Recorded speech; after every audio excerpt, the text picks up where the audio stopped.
We're going on to coastal. This is page 49.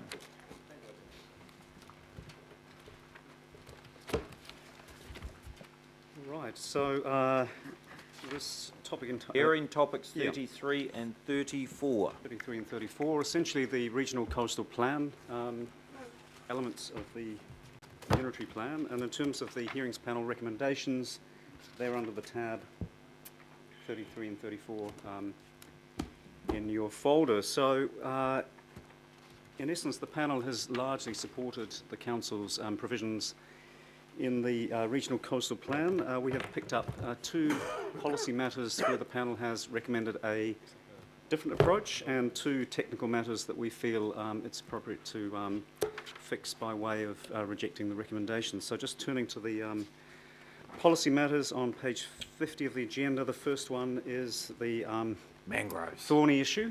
I don't know if mangroves Thorny, are no, thorny, that's but hardly. Crikey, thorny the issue of- non-thorny issues. the non-thorny issue of mangroves. As you may recall, the council's position in the hearings was to permit a certain amount of mangrove removal based on aerial photography back to where the mangroves were in 1996. Through the submissions process, the council accepted that for the Whangatio Harbour, there should be a different approach where mangroves should be permitted to be removed right back to aerial photography showing where the mangroves were in 1948.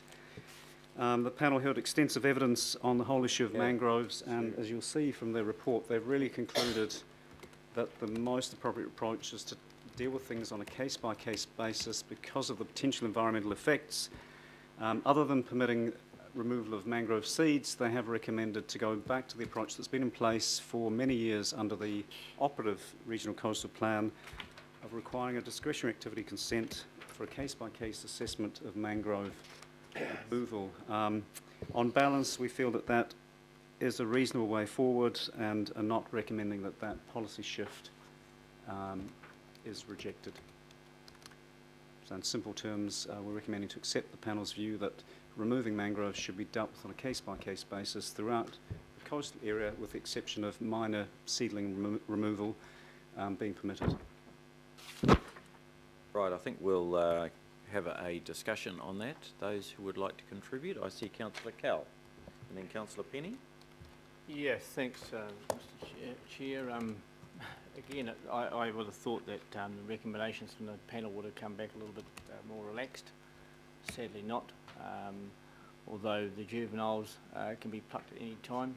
But that in mind, you know, it's hundreds of thousands of dollars that costs the communities for the consenting process. Yes, I take on board that, you know, the consent's in place for 30, 35 years and can be active up until that time frame, but it's the arduous process in the meantime. Yep, I also get that, you know, community groups and empowering communities and so forth, you can get them behind it, but it's the cost of the community to make a better environment. I'm a bit disappointed where the panel's landed on this one. Okay. Councillor Penny W. I'm the same. I think this is one issue where we were really hoping that we landed on 1996 because the staff pushed back on what we wanted to do. And I think those of us who have been around for a long time, like George and myself, I mean, we remember sandy beaches where there are now mangroves.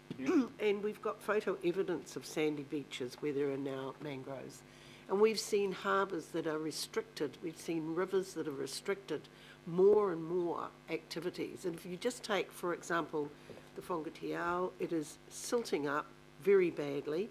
The Warkworth River, for example, which some of you came down on the Jane Gifford, a lot of money put into doing the Jane Gifford, which can now only go partway down the river at high tide, can't go to the end of the river like we did when we went on that council trip because of the mangroves that were not, they were not there in 1948, they weren't there in 1996, they certainly weren't there in 2000 or even 2010, some of them, and it's just, I think it's really, this is one of the real disappointments from the IHP for me, that they didn't understand somehow that this is, as Cullum said, something communities get right behind.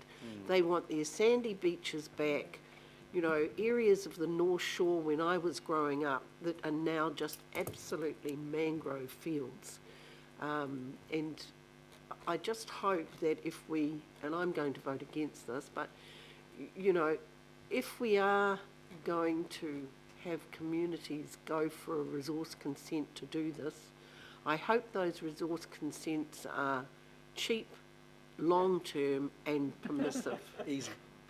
And easy. And as we said, you know, if you've got a community behind you and the community have done all the work for free, we actually don't charge for the resource consent. So I'm hoping some of that will come into play with this. Very, very disappointed.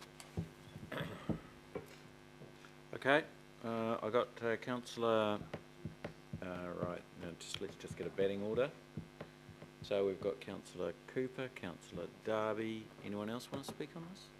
Right, and councillor Wayne. So why don't we start with councillor Linda?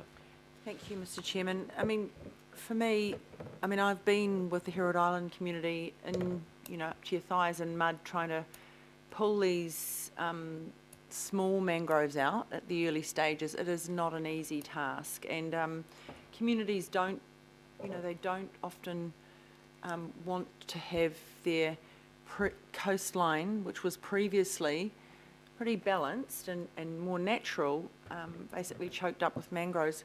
My concern around this whole thing is I don't believe that the proliferation of mangroves in the Auckland region around our coast is natural. It's an effect of the intensive development over several decades. Before we ever had mitigation conditions on earthworks where you could just see, and I've seen aerial photos going out down into where you now have the West Harbour Marina, and all of that development there, you can see the mud pouring off the subdivisions, the earthworks, right into the water. And in that place there, that's one of the most silted up areas because it's such low energy, and you've got a lot of low energy parts of our harbour that it doesn't flush away. And so then you create, you know, that layer of soil and clay for the mangroves to take hold. And so for me, yes, mangroves are a naturally occurring species, but we have, as we've subdivided more and more and developed more and more, actually tip the balance. They're not native now. No, but I know, but they're there, and they would take their course. But I think we've accelerated by our development, and I think we've got to have the opportunity to pull back somewhat.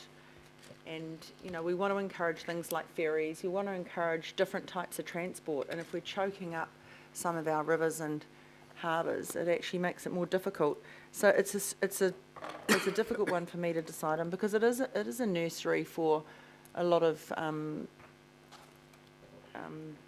sea life and things like that. It can be, but the reality is communities want to take care of their little spot and make it easier and make it cleaner, and they can't do that if they've got to somehow get the money together for resource consents. And they can often be lengthy, contested processes, and that's the difficulty. So I find it a bit hard to support the panel's recommendation. Good. Councillor Chris D. Thank you. I'm happy to move this unless you've already moved it, Mr. Mayor. But I'll move or second. I note that the matter here before the IHP, they cited as one of the most contentious in the coastal section. I'm aware that coastal scientists galore contributed on this, from Auckland Council, from Forest and Bird, from the Environmental Defence Society and others. So we're not privy to that mountain of evidence that was presented here, though we can see reference to it. It does not put the removal of seedlings in the discretionary category. That is permitted, so that can be undertaken as of right, and I think we should make note of that.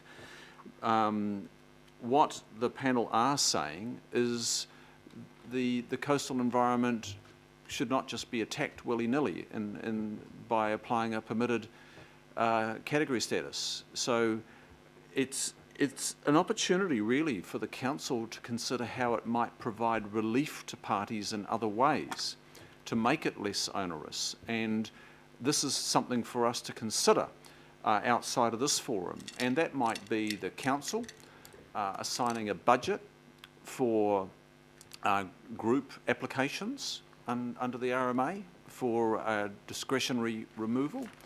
It could be local boards assigning such budgets. So we could explore it that way, rather than ignoring the evidence that's in our files and that was before the IHP. And I guess what I would like to see is I would like to see us apply ourselves as rigorously as we do to wanting to remove mangroves, which are a native species, they are manawa. And I wonder why we don't use the word manawa here. It's a monoculture species. But why we don't, I would like to see us apply ourselves as well to this matter, or as we are applying, have been applying ourselves to this matter, to the issue of land use and sedimentation. We spend a lot less on the root cause of mangrove proliferation than we do on the end of chain removal of mangroves.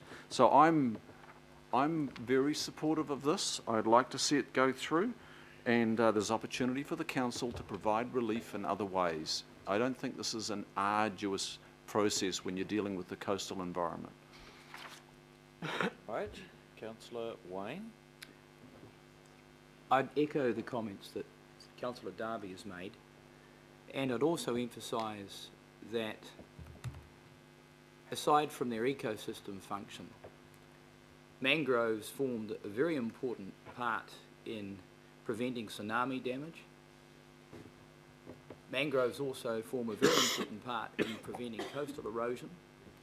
And we know with sea level rise and the coastal erosion that we are going to experience in Auckland, and Mr. Penrose may well laugh, but it is happening, that the coastline is going to be under severe threat. So if ever there's a time to be evidence-based and do things properly through an appropriate consenting process, then this is it. One of the areas that you don't mess around with is the coastline.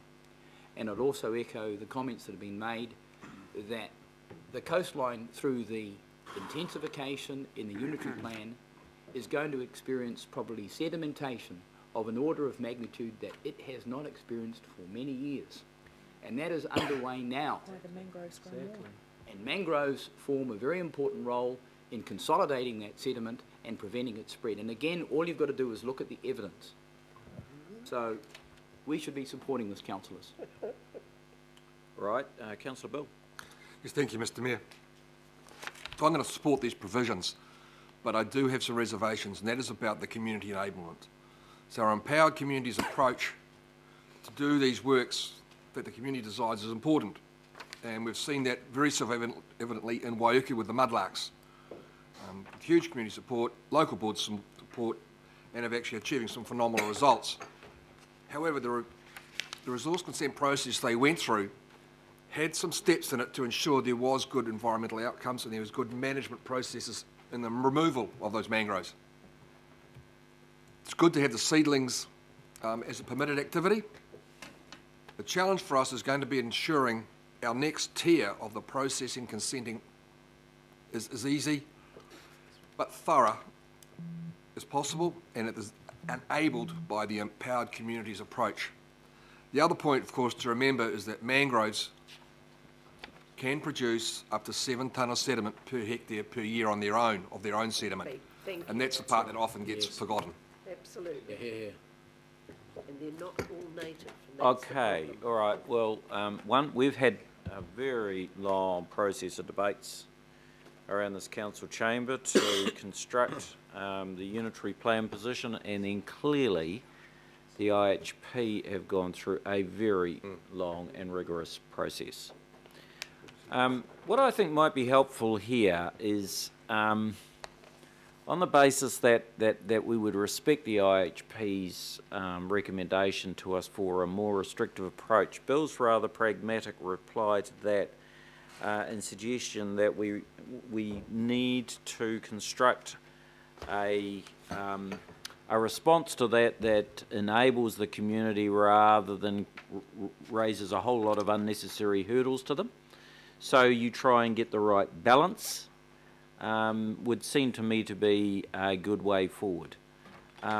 There's two options here. One, we basically construct a very simple additional recommendation that encourages officers to come back to us with a tiered level of consents and conditions and ways of assisting the community, and that gets reported back into a committee structure, or we ask for that tomorrow. Now, my thinking is that we should do it in a more measured way, accept the fact that the IHP has really given us heaps, and accept that it's not perfect, but how can we actually be helpful to the community in the application of it?